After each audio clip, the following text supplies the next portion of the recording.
All right, so in this video, we're going to talk about total area a little bit more. We've discussed area in passing many times. We've done a lot of definite integrals, and you'll continue to do a lot of definite integrals in this section. But right now, we want to take it just a little bit further. So, for example, we're going to look at the definite integral 0 to 2 pi cosine x dx. Now, to integrate this, we know that the integral of cosine is sine.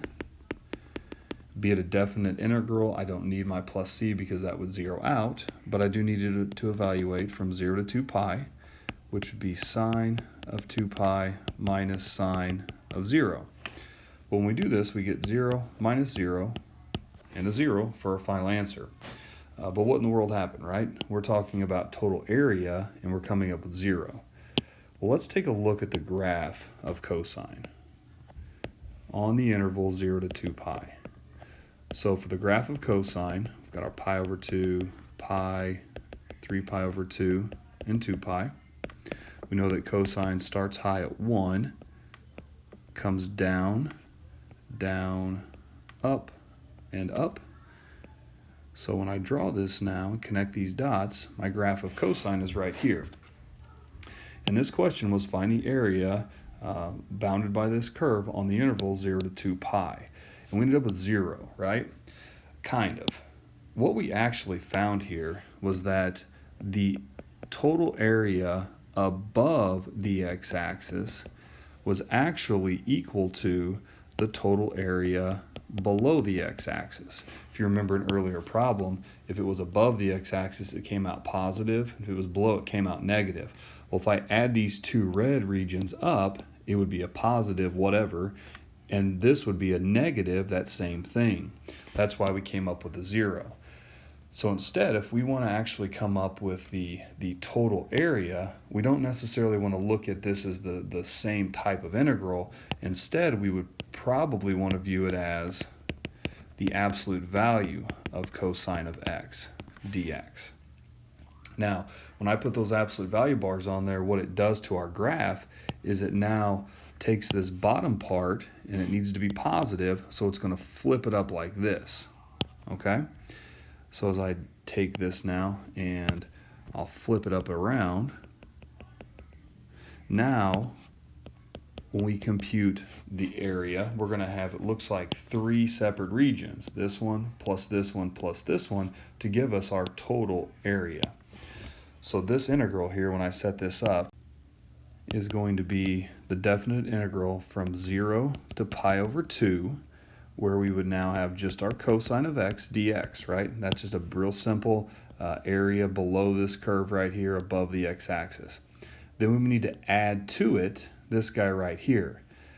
But as I add to it, I'm now going to get the interval from pi over 2 to 3 pi over 2.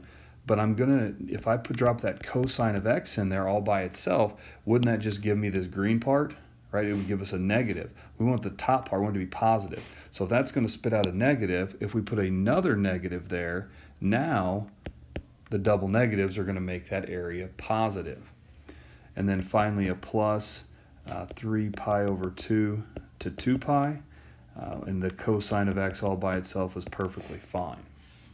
Okay, so now we're able to find the total area by considering the absolute value function. And with this absolute value function, we would split this up now using our properties of definite integrals into 3 separate integrals.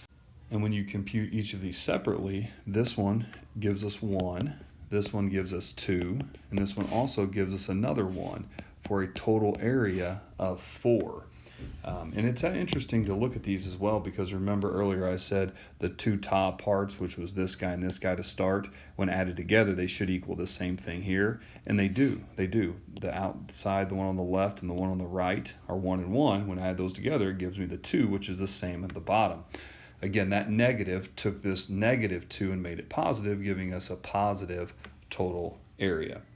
So when it comes to areas like this, sometimes you have to be creative in understanding if you're above or below and what you're totally trying to come up with here.